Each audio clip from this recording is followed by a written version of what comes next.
Whenever you make a sound in a normal room, it echoes back. That's just how physics operates. However, there exists a psychological version of this that most people are unaware of. A child emotionally reaches out when they need something to come back. Not necessarily words. At times, all it takes is a glance, or a hand, a subtle change in someone's face that says, "I received you.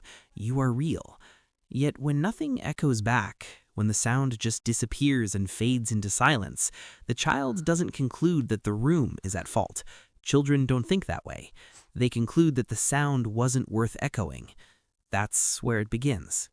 We have spent decades in psychology treating trauma as something that happens to you, something you could point to and say, that's where it happened. A car crash, an assault, something with a clear before and after. And that makes sense for a lot of people. However, it's left an entire category of suffering without a name and without much sympathy. Because from an outside perspective, it may not look like trauma. The house was still standing. The parents may even be there. Nobody's going to write a memoir about the birthday where everyone forgot, or the time they cried in their room for an hour and no one came, watching their mother's eyes go somewhere else every time they tried to say something that mattered to them.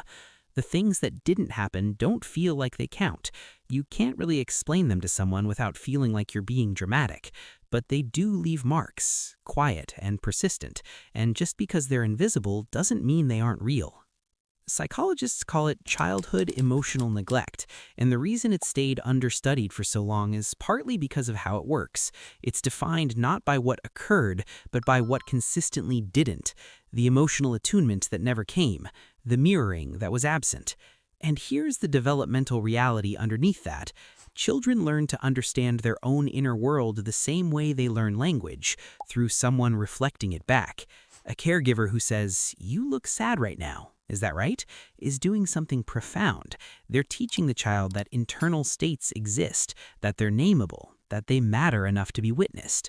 When that never happens, or happens so rarely it doesn't register, the child grows into an adult who is genuinely, sometimes bafflingly, unable to identify what they're feeling. There's a clinical term for this, alexithymia, difficulty identifying and describing one's own emotional states, and studies have consistently found higher rates of it in people who experienced emotional neglect early in life. It's not a personality quirk, it's a gap left by an absence. Imagine spending your whole life in a room where nothing echoes and then being told, "Just speak up." What this produces in adulthood is a profile that is deeply familiar to clinicians and deeply confusing to the people living it. These are often high-functioning people, competent, reliable, the kind of person everyone assumes is fine because they present as fine, because presenting as fine was the survival skill they mastered so young they don't even remember learning it.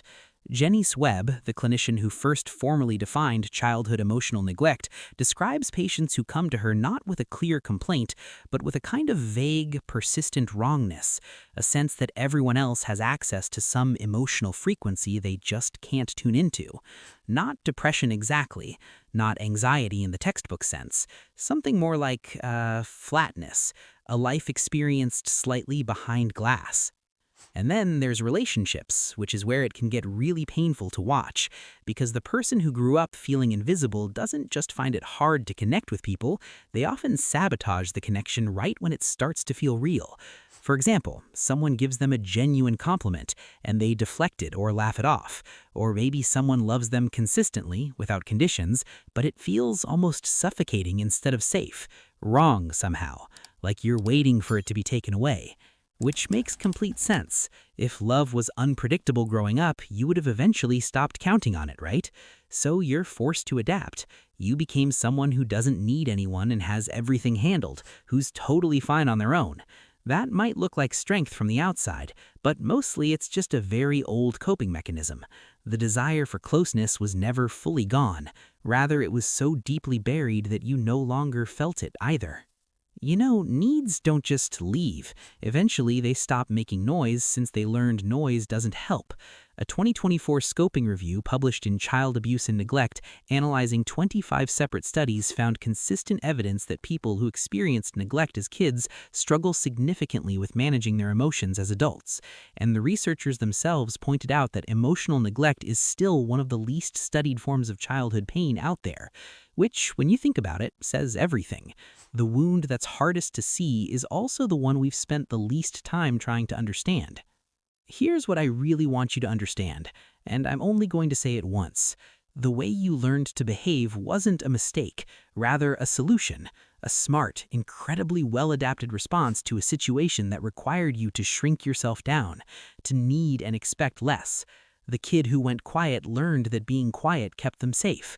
Likewise, the kid who became the funny one learned that making people laugh was the only reliable way to get attention.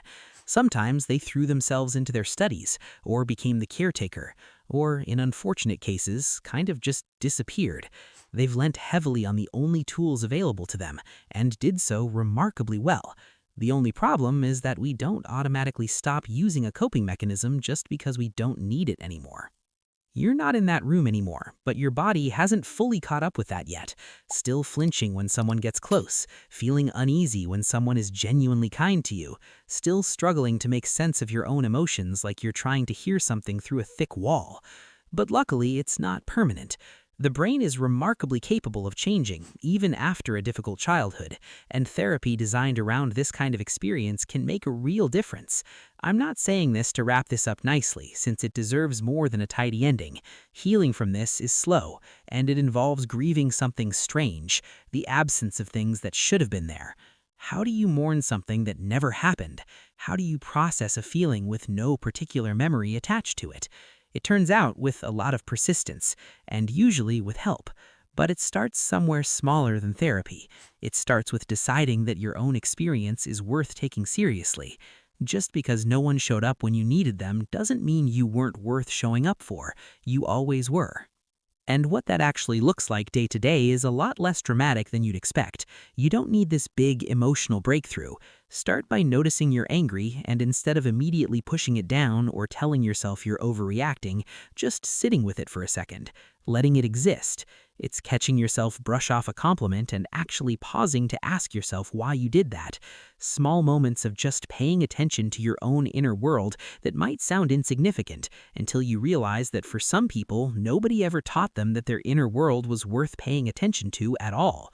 That stuff doesn't, unfortunately, change overnight, but every time you check in with yourself honestly, something shifts a little. And for someone who grew up feeling unheard, learning to hear yourself is kind of the whole point. There's a certain type of person who ends up watching something like this, who's scrolling at midnight and stumbles across the words emotional neglect and feels something shift. It's like quiet recognition. Something in it feels uncomfortably familiar. If that's you right now, I want you to pay attention to that feeling. It's not that having a name for something magically fixes it, but because that recognition is actually your nervous system doing something it maybe never learned to do properly. It's echoing something back to itself. Faintly, perhaps, but it's there. The sound was always worth echoing. It just needed a different room. And if this resonated with you or put words to something you've been carrying around for a while, it would mean a lot if you subscribed. I make these deep dives regularly, and there's a lot more to explore. There's also a join button on the channel if you ever want to directly support what I'm doing here. Check out my other videos on the screen that I think you'll see yourself in. See you there.